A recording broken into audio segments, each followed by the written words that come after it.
we want to express square root of 3 times sine of x minus cosine of x in the form of k times sine of x minus a. Okay, where k here is positive and a is between 0 and 360.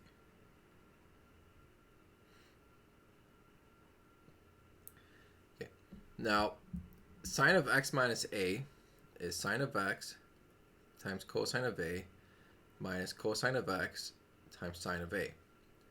And then we're going to multiply all this by just k. Now let's compare this with what we have on the top. Okay, so sine of x, and then cosine of x, cosine of x. So what we have here is, let's ignore the green. We know that the first coefficient is k sine x cosine a, and the second one is k cosine x sine a. So if we ignore the sine, basically you're going to compare these two. Ignore the sine, we have root 3 is equal to k times cosine of a. And then if we look at this one, ignore the cosine, you have, well, really 1 is left here. 1 is equal to sine a. 1 is equal to k sine a. Okay, now I'm going to put these on top of each other. So we have 1 equals k sine of a.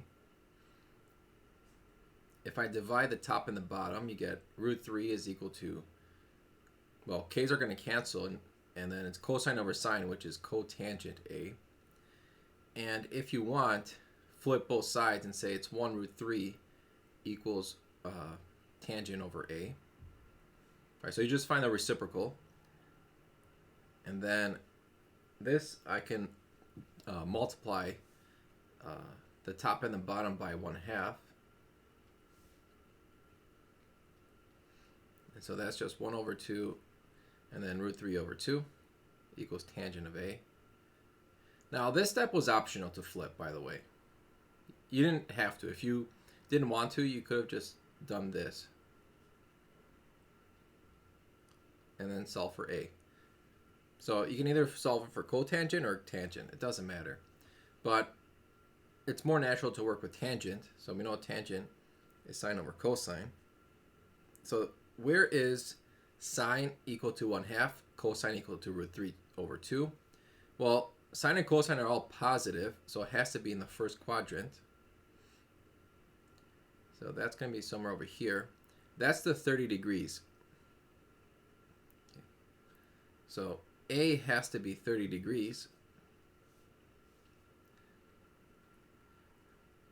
And now we need to solve for k. Well, if I plug it in here, it doesn't really matter. I can either plug it in this equation or this equation.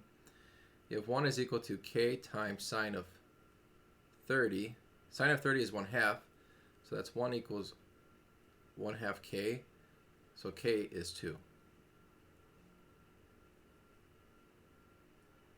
Okay, and you can also check it over here if you want. So let's just do that. So we have root 3 is equal to 2 times cosine 30. Is this true? Well, cosine 30 is root 3 over 2. Does that equal root 3? Yeah, since the 2's are canceled. So k equals 2 and a equals 30 degrees is my final answer.